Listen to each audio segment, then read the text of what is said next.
Salut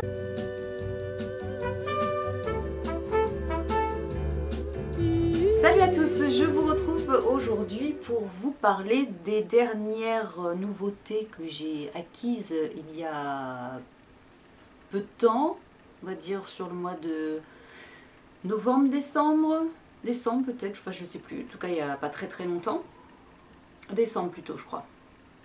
Il n'y a pas grand chose, enfin pour moi il n'y a pas grand chose, pour vous il y en a peut-être déjà énormément.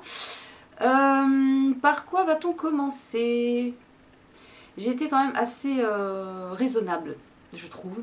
J'ai fini pas mal de choses et donc je n'ai pas l'impression d'avoir acheté des choses superflues.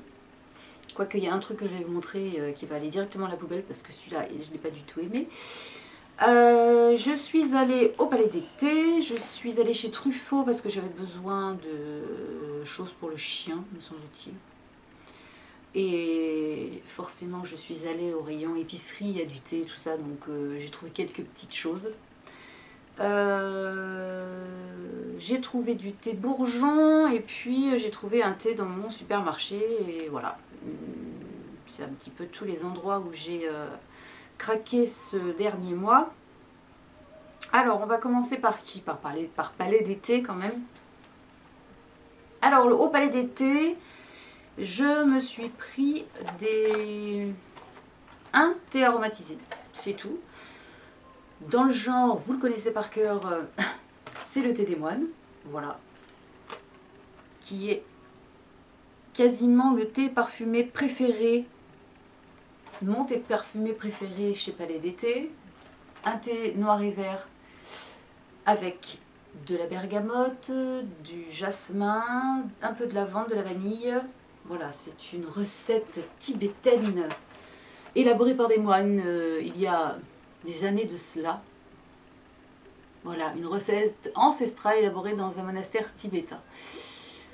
Je l'adore, je le bois indifféremment le matin, l'après-midi et le soir puisque je l'emmène au boulot. C'est pour ça que je l'ai acheté en sachet. D'ailleurs, je crois que le thé des moines, je ne l'ai jamais acheté en vrac, je l'achète toujours en sachet.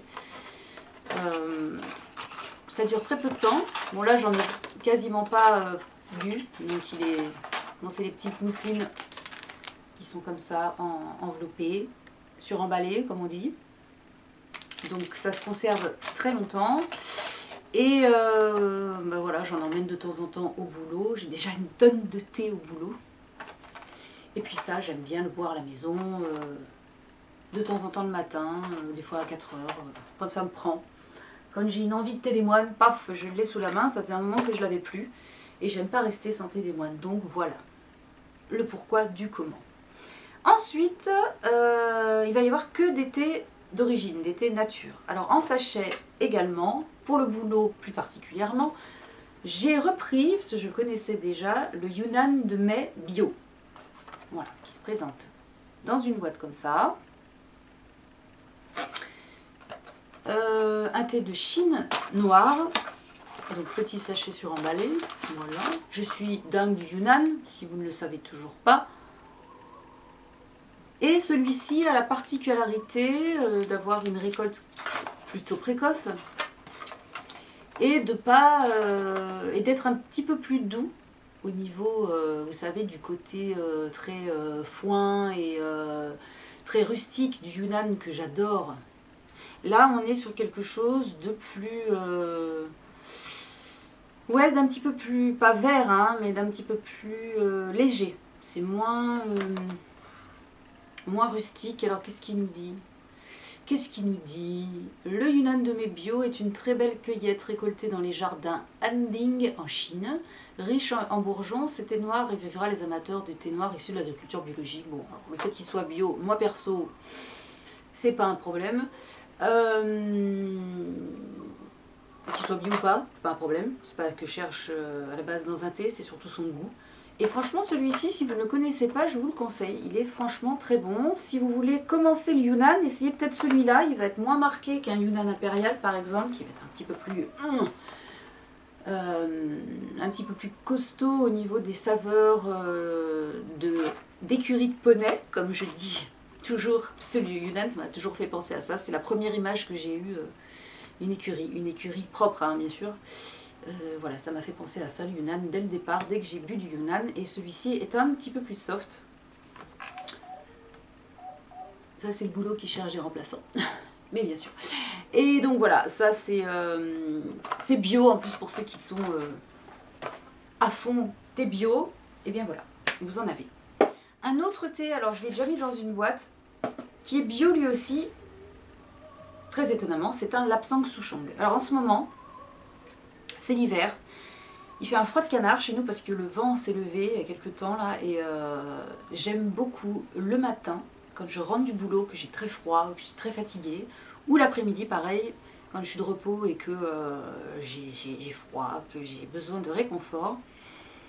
Un thé qui me réconforte énormément, c'est le Lapsang Souchong. Lapsang Souchong, qu'est-ce que c'est? C'est un thé noir qui a été séché au-dessus d'un feu de bois d'épicéa. Et c'est ce qui lui donne son côté fumé. Un peu comme un saumon fumé ou une saucisse de Montbéliard fumée, vous voyez, tout ça.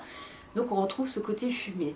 Et dans le Lapsang Souchong bio du Palais d'été, alors j'ai discuté un peu avec le vendeur, il m'a dit que le Lapsang, ça devenait de plus en plus dur à trouver parce que, à cause des normes européennes, la façon dont est fumé le thé, il y a beaucoup de choses qui ne passent plus la frontière européenne. Et donc ça devient difficile de trouver du Lapsang Souchong. C'est ce qu'il m'a dit. Maintenant, j'ai pas d'autres sources que ça. Dites-moi si vous en savez plus là-dessus. Alors celui-ci a une particularité. J'adore. On est vraiment dans une maison dans la forêt. Vous allez rentrer dans la maison et vous sentez l'odeur du feu de cheminée. Vous êtes dehors, vous sentez le feu de cheminée, vous voyez, vous n'êtes pas à l'intérieur de la maison, vous êtes dehors, il y a de la neige et tout, on est dans la forêt, c'est l'hiver, et vous avez cette odeur, j'adore cette odeur de feu de cheminée qu'on peut sentir dans les villages, comme ça, c'est super agréable. Et celui-ci, il a une petite note camphrée en plus.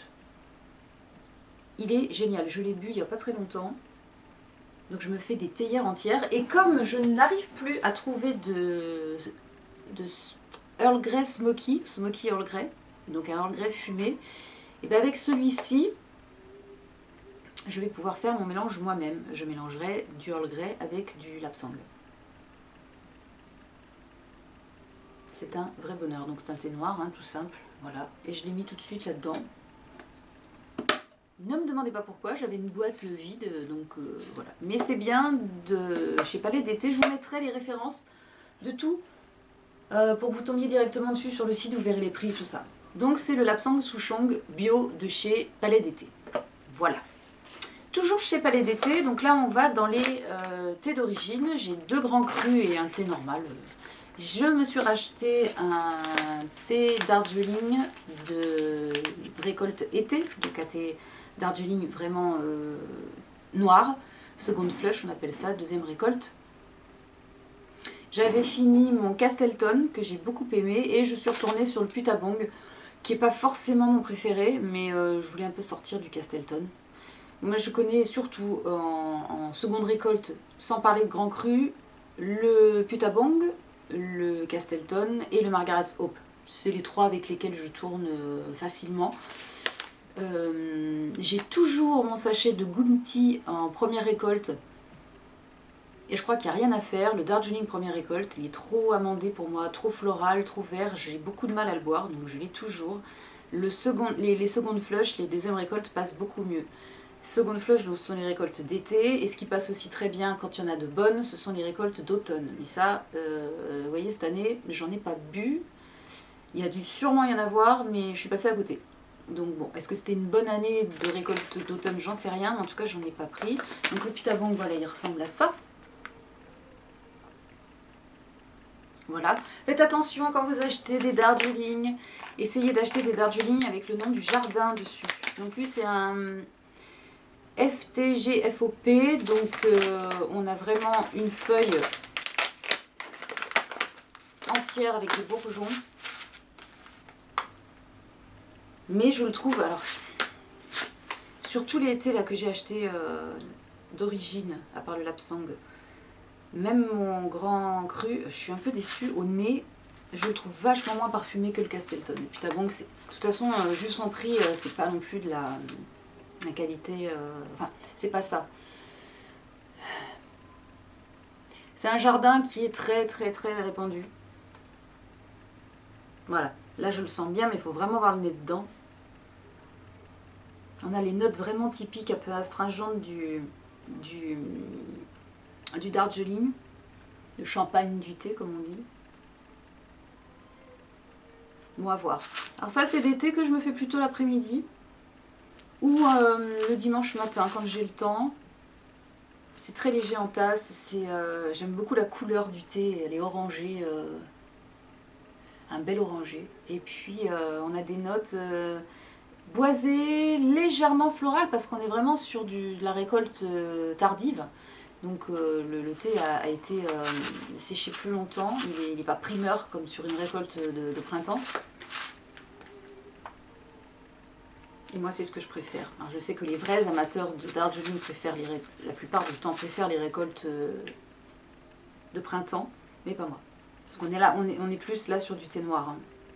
Voilà, donc je vous conseille, mais si vous voulez commencer par un bon Darjeeling noir, donc en deuxième récolte, essayez plutôt le Putabong. Il va être, pour moi, hein, au niveau qualité, vous avez le Putabong, le Castelton, le Putabong et le Margaret's Hope en dessous. Voilà, c'est à peu près dans ce... Après, vous avez des trucs de folie, mais ça, c'est dans des prix abordables. Et c'est franchement mieux qu'un simple Darjeeling où, en fait, c'est... une récolte de plusieurs jardins, il y a un peu tout de mélangé. Là, au moins, on sait où on va. Et je sais que, c'est ce que je disais aux vendeurs du palais d'été, tous mes thés d'origine, enfin la plupart, je les achète au palais d'été parce que je sais que la qualité y est. Donc, sachant que quand vous avez des thés d'origine, des grands crus, qui sont à minimum 15 €, vous pouvez prendre simplement 50 grammes. Donc ça, c'est quand même plutôt intéressant. Voilà.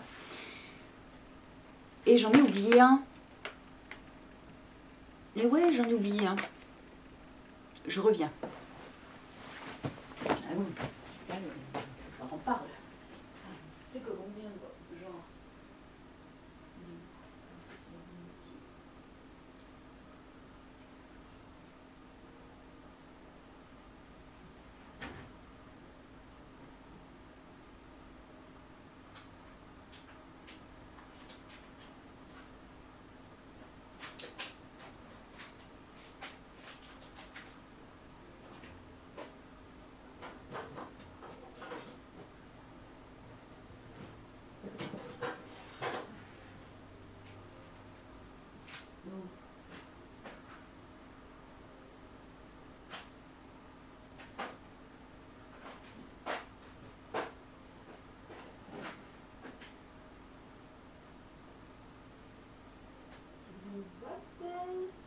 Ah oui, j'ai une boîte.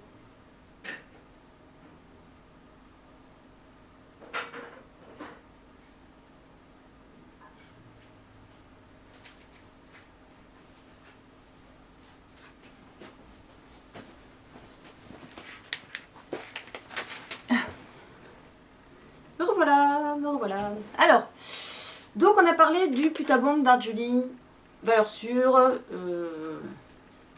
Bon, on verra. Je ne l'ai pas goûté encore, on va voir ce qu'il vaut. J'espère que c'était pas un fond de... Ensuite, j'ai pris, on reste dans le même style de thé, puisque je suis aussi dingue des thés du Népal. Donc là, j'ai pris de nouveau... Alors là, c'est une récolte d'automne, c'est un grand cru. J'ai pris que 50 grammes parce que je crois qu'il coûte une blinde. Je vous mettrai s'il y en a encore. Parce que vous savez, les grands crus, vous avez des quantités assez restreintes. Donc c'est une récolte d'automne 2017 d'un thé du Népal qui s'appelle le Pativara Ruby. Et qui vient de la région de Panchtar, je crois. Voilà. Donc voilà le nom de la chose. J'espère que vous aimez aussi les thés d'origine, hein, parce que je vais vous faire une confidence. L'après-midi, je continue à boire un petit peu des thés parfumés, mais je suis à fond dans la découverte de nouveautés en thé d'origine. Parce que voilà, je m'éclate de plus en plus dans les thés d'origine. Il a des feuilles gigantesques, celui-ci. Je sais pas si vous allez voir quelque chose dedans. Attends, je m'approche. Est-ce que vous voyez là, la taille des feuilles. Il est presque aussi long qu'un oolong, c'est marrant. Et alors, on est sur des notes presque cacaotées, boisées, mais avec ce petit côté aussi des thés d'Himalaya, comme ça, des thés d'altitude. Assez ressemblante au Darjeeling. Alors, pour un Népalais, je trouve que... Un Népalais, il n'est pas... très drôle. Il est assez soft, hein, en nez, là, comme ça. Il faut que je fantasme. Je l'ai... Est-ce que je l'ai goûté, celui-là? Non, pas encore non plus. J'en ai tellement que... On sent pas grand-chose. Qu'est-ce qu'il nous donne comme note, eux? Un thé noir d'une grande douceur qui se caractérise par des notes épicées, cacaotées et fruitées et qui persistent longtemps en bouche. Je crois que c'est un thé qu'il ne faut pas faire infuser trop longtemps, 4 minutes. Ouais, c'est ça, 4 minutes à 85 degrés, vous voyez, il ne faut pas aller trop chaude non plus. Il n'est pas très odorant, hein. En tout cas sec. Donc on verra. Mais bon, des fois on se plante, hein, même sur des grands crus, on verra bien. J'ai pris aussi, puisque j'avais fini mon Kimen impérial, c'est un thé, le Kimen c'est un thé chinois, noir, qui a la particularité sur des beaux Kimen d'avoir ces notes cacaotées, mais à côté du Népal, là on est vraiment sur des notes cacaotées, c'est waouh, pour moi c'est vraiment c'est un plaisir de boire du Kimen. Donc là, c'est pas du Kimen impérial, c'est du Kimen. Alors, excusez-moi l'accent, je suis pas très douée en chinois. C'est du Kimen Xian Luo, spirale parfumée. Voilà. Ce grand cru nous séduit par sa complexité aromatique, ses notes boisées, épicées, cacaotées. Un petit peu la même chose que là. Fruités et miellés se succèdent et se confondent avec harmonie. Donc j'ai pris que 50 grammes aussi, parce qu'il était assez cher lui aussi. Oui, c'est les petits sachets là pour le coup. On est sur des sachets comme ça. Dès qu'il y a des grands crus qui sortent, sauf des périodes où je zappe, mais sinon je fonce, moi j'achète.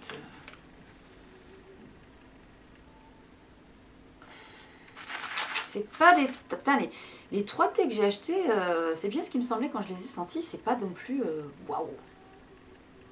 En tout cas au nez.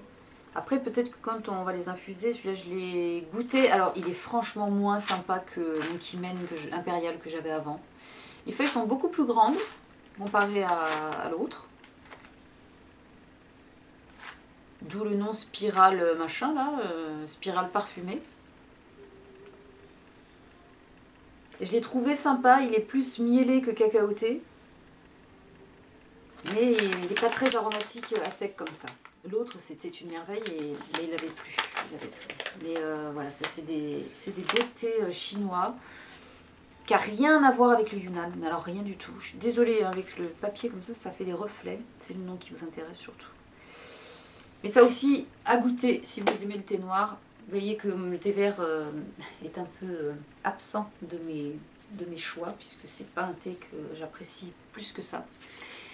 Dans ma boîte washi, c'est le thé que j'avais oublié d'amener. Là aussi, on est sur un grand cru de chez Palais d'été. Et c'est du thé colombien. Donc c'est assez rare de trouver des thés en Amérique du Sud. Et donc là, il s'appelle le Colombia... J'écris comme un cochon. Oscuro. Colombia Oscuro. 4 à 5 minutes. Celui-là, il ne faut pas le faire infuser trop longtemps. C'est moi qui ai écrit, hein, donc c'est écrit n'importe comment.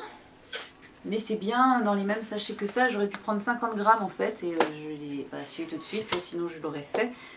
Et lui... Alors lui, il est hyper aromatique. C'est hallucinant. J'ai le sentiment comme ça. Il est très mielé celui-là aussi. Très mielé et fruits compotés, comme ça. Et j'ai le sentiment qu'il est... Je l'ai fait, hein, je l'ai fait. Il ne faut pas le faire infuser trop longtemps non plus, celui-ci. Il est assez corsé. Et on est un peu sur des thés qui ressemblent au thé sri-lankais, les Ceylan. C'est un peu dans le même esprit. C'est un bonheur ce thé. Je ne pensais pas que j'avais acheté un thé africain il n'y a pas longtemps, un Mozambique qui m'a laissé... je crois que c'est un Mozambique. Non, un Malawi, qui m'a laissé vraiment sur ma faim. Mais alors celui-ci, vraiment, il gagne à être connu. Hein. Joli travail. Comme quoi, il y a des coins d'Amérique du Sud qui sont propices à faire pousser du thé. Et il y a peut-être une belle façon de le sécher, de l'oxyder, tout ça. Donc voilà, c'est le Columbia Oscuro. Pareil, je vous mettrai la référence s'il existe toujours. Et comme j'avais acheté beaucoup de choses, j'ai eu quelques petits échantillons. Donc j'ai un Rwanda. Je connais les Rwanda, mais celui-là je ne le connaissais pas. C'est le Roustiro Black Exclusive. Une très belle récolte du Rwanda avec un bouquet fruité, mielé, boisé, épicé, long en bouche, associé à une légère astringence, tout ce que j'aime. Donc on testera les thés du Rwanda. Généralement, ce sont de bons thés. Moi j'aime beaucoup. Ils sont très parfumés. Voilà. Ils ont fait un très beau travail en Afrique sur certains jardins. Malawi, j'ai été un petit peu déçue. Et il m'a offert un sachet des Yunnan de Medio. On va le ranger avec ses copains. Voilà. Et puis le Big Ben. Big Ben, c'est un blend de thé d'Inde. Qu'est-ce qu'il y a dedans? Ah non, pas du tout. C'est Yunnan et Assam. Bah oui, Inde, Assam. Yunnan et Assam, Big Ben, je ne sais pas si vous connaissez, moi je connais, il est bien. Voilà. C'est tout pour le palais d'été. C'est déjà pas mal. Ensuite, on va passer au thé bourgeon. Donc on repasse dans le thé aromatisé. En fait, ça, j'ai trouvé ça dans une petite épicerie fine où je vais faire des folies de temps en temps. Et il n'avait pas vraiment de thé au départ, ce monsieur. Puisque, voilà, c'était pas, son rayon n'était pas très... Et puis, c'est à coquiner avec les thés bourgeons. Alors que j'ai trouvé ça super sympa. Donc, j'ai pris des thés plutôt de Noël. Je me suis repris en tout petit format, ça c'est cool parce que ça part très vite. Vous n'êtes pas là avec vos 100 grammes à vous dire mais je vais jamais réussir à les terminer. Donc c'est le Rooibos Nuit Étoilée que beaucoup de monde connaît. Donc ce Rooibos là, voilà, Nuit Étoilée. C'est un Rooibos avec du chocolat blanc, du nougat,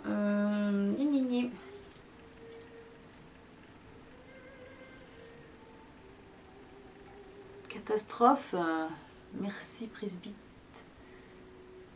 Non, merci presbytie, merci presbyte, n'importe quoi. Nougat, chocolat blanc, voilà. Il y a des petites étoiles dedans, des petites étoiles blanches. C'est une vraie gourmandise cette petite chose là. C'est sans théine, ça se boit. Alors je suis pas très rooibos, mais celui-là, pas de problème. Il passe très bien au goûter celui-là. Pas le soir parce que je trouve que c'est écœurant en tisane, mais l'après-midi pour un goûter très bien. Je me suis pris simplement un petit Earl Grey pour voir, parce qu'en fait je suis en train de tester les Earl Grey d'un peu partout pour vous faire un petit récap sur les Earl Grey que je préfère selon les marques. Voilà, donc ça c'est un Earl Grey avec des fleurs, voilà, qui est correct. C'est pas...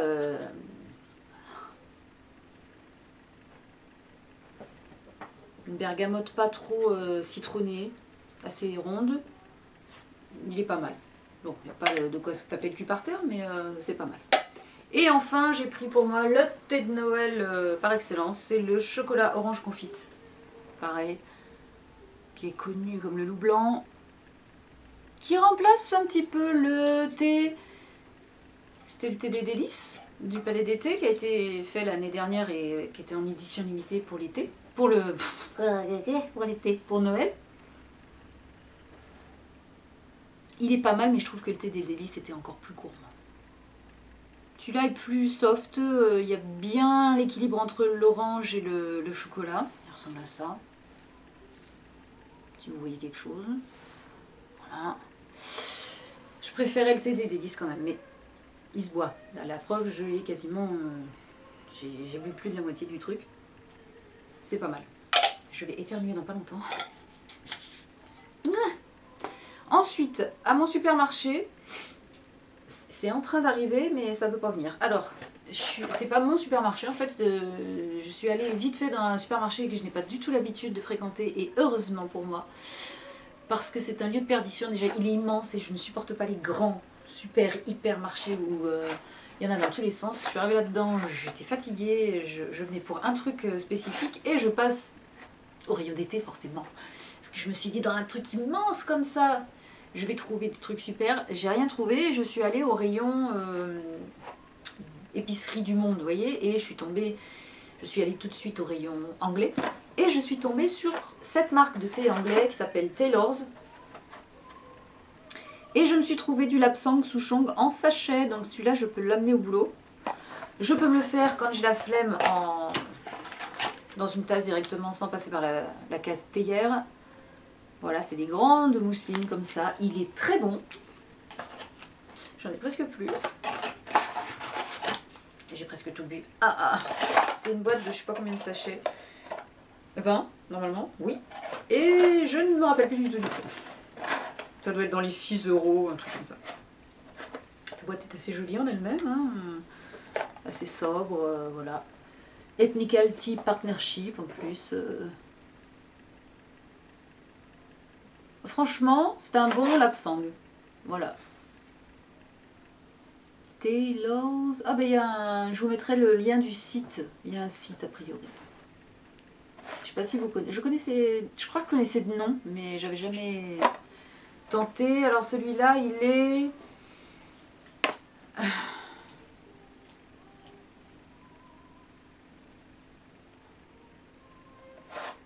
Il est... comment... Vous savez, les thés, les produits anglais, souvent, ils sont certifiés, ou en tout cas, la reine d'Angleterre les a approuvés. Et ben là, c'est le prince de Galles, c'est Charles encore, qui... voilà. By appointment to son Altesse machin, là, heure royale machin, de Prince of Wales. Du prince de Galles, donc c'est Charles qui trouve ça waouh. Charles, si tu m'écoutes, t'as de bon goût. Hein. Et enfin, je suis allée chez Truffaut. Je me suis acheté du thé et un accessoire. Alors le premier que je vais vous montrer, je vous le montre, mais ça va aller très vite parce qu'il va aller à la poubelle tout de suite. Alors, c'est le thé noir saveur noisette vanille en vrac de la maison Taillefer, le numéro 1. Voilà, alors il se présente déjà dans une boîte en plastique transparente. C'est une hérésie pour le thé, puisqu'il n'aime pas être à la lumière. Dans une boîte en plastique. Donc voilà l'étiquette. Je l'ai bu, je crois que c'est la semaine dernière. Je l'ai goûté la semaine dernière. Alors au nez, il sent la noisette et la vanille. Mais alors en tasse, catastrophe. Catastrophe. La base de thé est dégueulasse. Je sais pas où ils ont été la trouver, c'est une catastrophe. Et puis l'aromatisation est nulle à chier. Donc, c'est un thé qui ne sert absolument à rien. Je suis désolée, mais ça, c'est poubelle directe. Vous voyez, c'est un thé, il fait combien? C'est pas très gros, hein, mais j'ai payé ça quand même, pareil, 5-6 € hein, dans ces eaux-là. J'ai les ongles dans un état. Il y a 60 grammes. Et bien les 60 grammes vont finir à la poubelle. Désolée, mais c'est pas possible. Même à mon pire ennemi, je lui offrirai pas ça. Je n'ai pas de pire ennemi d'ailleurs, mais... Je suis tombée sur le rayon comptoir français du thé, parce qu'ils revendent comptoir français du thé là-bas chez Truffaut, et je me suis pris Noël boréal. Je ne sais pas pourquoi, puisque je le connaissais et je savais que je ne l'aimais pas plus que ça. Voilà, Noël boréal, il ressemble à ça, je l'ai pris en sachet. Je pense que je vais mettre des années à le boire, ce truc. Il est valable jusqu'en 2019, pardon. Fatigue.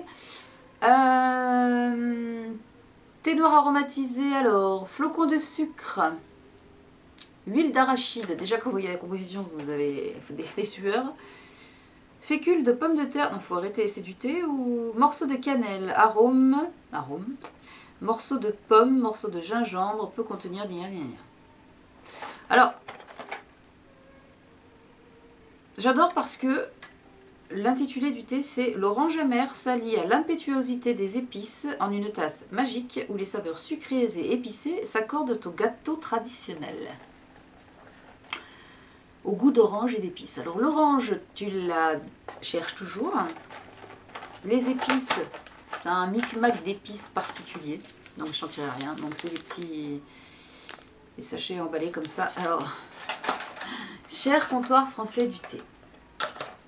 Il va falloir que tu revoies tes Noël parce que ce soit le vert, le blanc, le noir, je crois que je les ai tous... Peut-être le blanc était plutôt sympa, mais le Noël boréal, c'est pas du tout une réussite. Bon, c'est pas grave, je vais le garder quand même, parce qu'il n'est pas dégueu non plus, hein, c'est juste que moi je suis pas... Et toujours chez Monsieur Taillefer qui fait du thé, j'ai trouvé ça, alors ça c'est pas trop mal. Bon, c'est genre Lipton, hein, c'est le jasmin, thé noir toujours. Thé noir et vert, pardon. Jasmin, fraise et pamplemousse. On est dans le genre... les montagnes bleues, jardin bleu, rivière bleue, qui est le mien. Voilà, c'est ces genres de thé-là, un petit peu fruité, floraux. Ça passe très bien l'après-midi. C'est pas l'extase totale, mais ça passe. Et le dernier, c'est un thé noir au citron, tout simple. Ça coûte 4 €, hein, c'est tout. Donc on est vraiment dans la gamme Lipton. Hein. C'est fabriqué en France, oui, mais c'est franchement pas... Bon. Thé au citron. Ça passe bien au boulot. Voilà, je vais les emmener au boulot, ce truc-là, comme ça... Ici, j'y pense pas. Si le thé citron, il passe mieux que celui-là. Donc voilà. Les boîtes sont mini. Non, c'est joli. Mais il suffit pas de faire de jolies boîtes. Il faut que dedans ce soit bon aussi. Là, c'est pas... Et enfin, toujours chez Truffaut, je me suis acheté une super chose. Un mug. Encore un. Il est immense, énorme. Avec un joli bigle. Moi, je dis bigle. Il y en a qui disent beagle. Je dis un bigle avec un bonnet et un petit écureuil sur la tête. J'ai trouvé que pour Noël, pour l'hiver, il était trop chou. Et puis dedans, il est là aussi, là. Seulement, c'est une tasse pour droitier. Moi qui suis gauchère, vous tenez l'anse comme ça va. Vous voyez votre bigle, le dessin qui se répète là sur le côté. Mais comme moi, je tiens mes tasses de la main gauche, je vois plus mon dessin. Vous voyez ? Et puis, je me suis rendu compte, mais une fois que je l'avais acheté, que l'anse, ici, elle ne tenait pas bien. C'était le dernier qui restait, j'ai absolument voulu le prendre. Et l'anse est en train de se décoller. J'espère qu'il ne va pas me rester dans les mains, parce qu'il est bien lourd, donc j'évite de le tenir par l'anse. Ce qui fait que je peux profiter du bigle là. Je le tiens comme ça, sans le tenir par l'anse. Voilà, c'est super intéressant ce que je vous raconte. Mais je vous le remontre, il est trop joli. Voilà. Ce que j'aurais adoré, c'est avoir des coussins avec la même chose pour mettre sur mon canapé. Mais j'ai pas trouvé. Voilà. C'est tout, j'ai fini avec l'été du moment. J'attends, je ne sais pas quoi. J'attends les prochains grands crus du Palais d'été, puisque je reçois le petit catalogue Bruit de Palais. Ah oui, tiens, si, avant de partir, je voulais vous montrer un truc, je crois que je vous en avais pas parlé.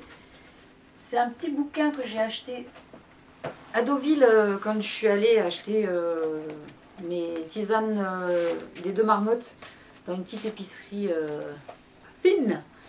J'ai trouvé ça. Est-ce que vous le connaissez, vous? C'est un bouquin sur les thés mariage frères. L'art du thé, l'art français du thé. Alors c'est très intéressant parce qu'on apprend toute l'histoire de mariage frère. qui est la plus vieille maison française de thé, a priori, ou en tout cas parisienne, sachant que la boutique du Marais, rue du Bourg-Thibourg, est la maison, la première maison de thé que les frères Mariage ont créée dans le Marais en 1854. C'est toujours le même bâtiment. Bon, ils l'ont restauré forcément, mais c'est toujours... Et c'est passionnant, on apprend comment le thé est venu de tous les comptoirs divers et variés dans tout la Chine, l'Inde et tout ça.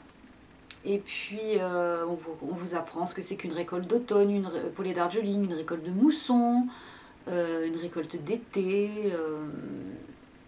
Voilà, vous avez tous les thés qui sont détaillés là-dedans. Alors je crois qu'il n'y a que les thés d'origine.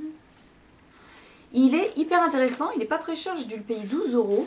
Donc si vous le trouvez dans une boutique mariage ou voilà, un endroit où ils vendent du mariage frère, franchement, je vous le conseille, vous allez apprendre plein de choses.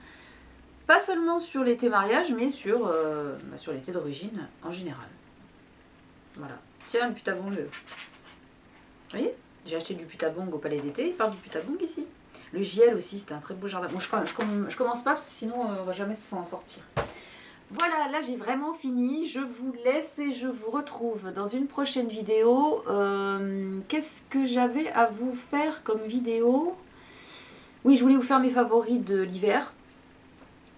En général, sur tout ce que j'aime en ce moment.